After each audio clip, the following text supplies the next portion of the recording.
আবৃত্তি কৰিবলৈ লৈছোঁ অংকুৰণ আৰ্ফৰ ৰচিত কবিতা সৃজন।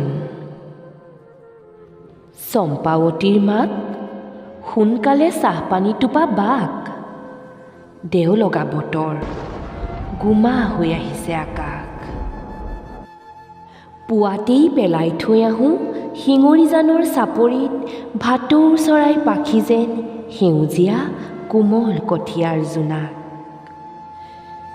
এইকেইদিন একে লেঠাৰিয়ে দিনে ৰাতিয়ে চলিছে বৰষুণৰ ৰূপালী নৃত্য। বৰষুণ কুঁৱৰীৰ নৃত্যৰ ছন্দত ছিগি পৰা মণিবোৰ কোমল মাটিত মিলি গৈ হৈ পৰিছে সুদৃশ্য। মাজে মাজে শুনো মেঘ মৃদংগৰ মাত, মাজে মাজে দেখোঁ চিকমিকাই জ্বলি উঠা বিজুলী শলিতা অকস্মাত।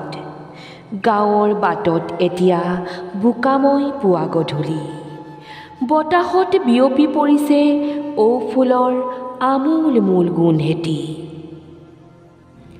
পথাৰত এতিয়া মাটি মানুহৰ জীৱন উদযাপনৰ মহামহোৎসৱৰ লাগি, কঠীয়াৰ শিপাত জীৱন গোন্ধোৱা মাটি।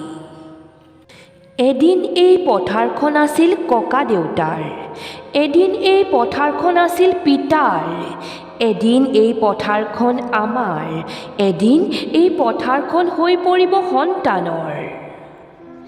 এই পথাৰখনেই একমাত্ৰ দলিল আমাৰ সাত পুৰুষৰ জীৱন আৰু জীৱিকাৰ।